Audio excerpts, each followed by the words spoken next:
Blessed and happy Thursday to all of you, my dear friends, my dear brothers and sisters, my dear good people of God, faithful followers of the Daily Gospel Reflection with Father Jack.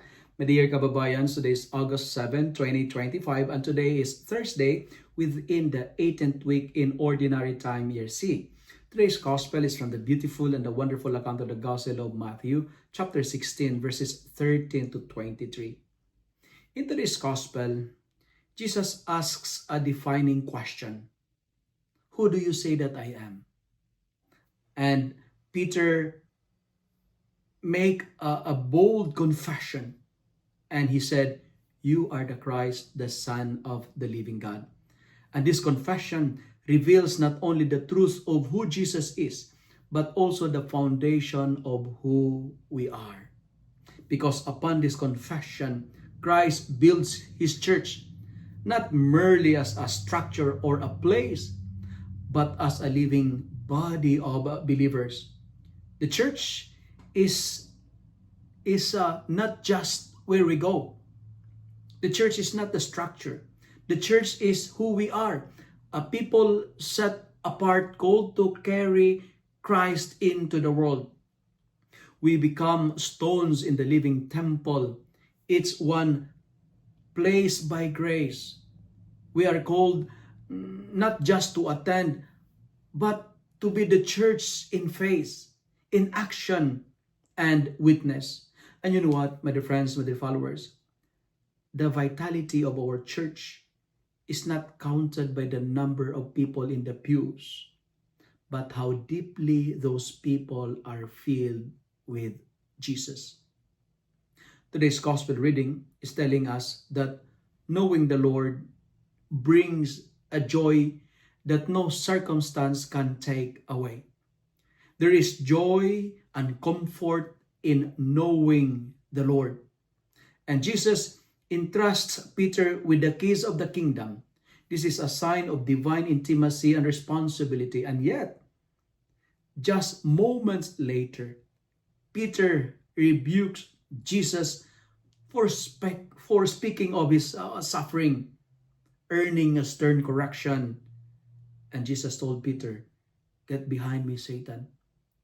This tension reminds us that even in our closeness to Christ, we are struggled to accept the cross.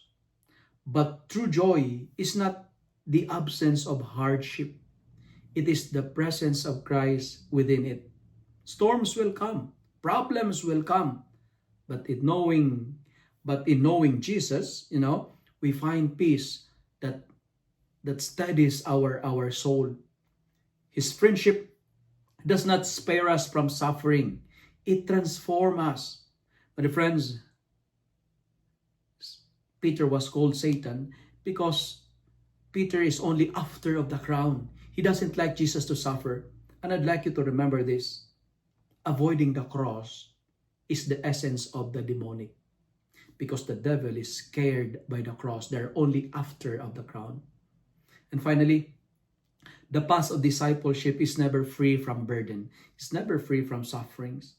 But as we walk with Christ, we learn that burdens can be blessing in disguise.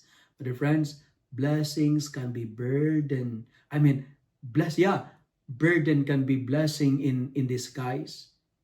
This stripped away pride and deepen our dependence on grace and refine our love with God. When Peter stumbled, Jesus did not revoke his mission. Instead, he continued to form him. So, too, our trials are not signs of failures, but these are invitations to greater and stronger faith.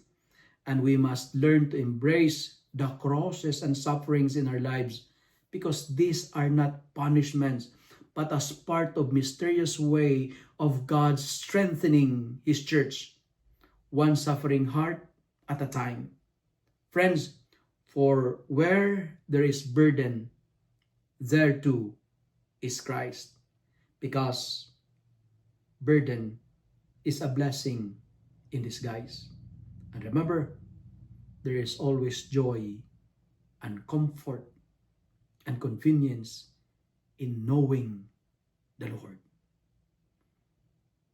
If you love and like this reflection, kindly share it with your friends. share it with your family, make the Word of God viral so that many will be blessed.